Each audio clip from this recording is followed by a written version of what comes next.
তেমনি ভাঙড়ের যে বিধায়ক, সে যে একজন ধর্ষণকারী, সে যে একজন ধর্ষক, তারও দৃষ্টান্তমূলক শাস্তি চাচ্ছে।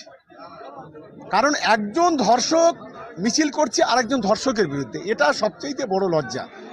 যার যা ক্যারেক্টার তার মুখ থেকে সেই কথাটা খুব সহজে বেরোয়। আমি আলাদা করে কারোর কুৎসা বলতে রাজি নই। আপনারা মিডিয়ার লোক, আপনাদের কাছে অনেক তথ্য আছে কার ক্যারেক্টার কী ধরনের, কার চরিত্র কীরকম। সুতরাং ওই কালচারের মধ্যে যারা, তাদের মুখ থেকে এই ধরনের কথা বেরোবে।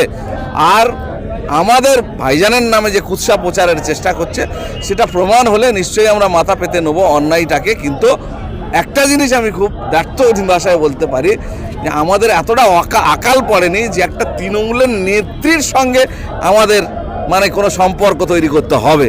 সুতরাং এটা একেবারে একটা উদীয়মান নেতৃত্ব, তরুণ তাজা ছেলে, অন্যায়ের বিরুদ্ধে প্রতিনিয়ত লড়াই সংগ্রাম করছে, তাকে ম্লান করার জন্য এই চক্রান্ত বেশি দিন শওকত মোল্লারা টিকিয়ে রাখতে পারবেন না, বাংলার মানুষ জানে।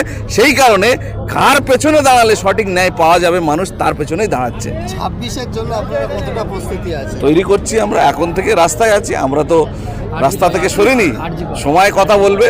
আমরা সংগঠন নতুন করে সাজানোর চেষ্টা করি, 26-এর লড়াইয়ের জন্য তৈরি করছি। আপনাদের একটা ভাঙড়ে যে মিছিল হয়, সেখানে একটা কুরুচিকর মন্তব্য করে একটা ছেলে, তার বিরুদ্ধে শওকত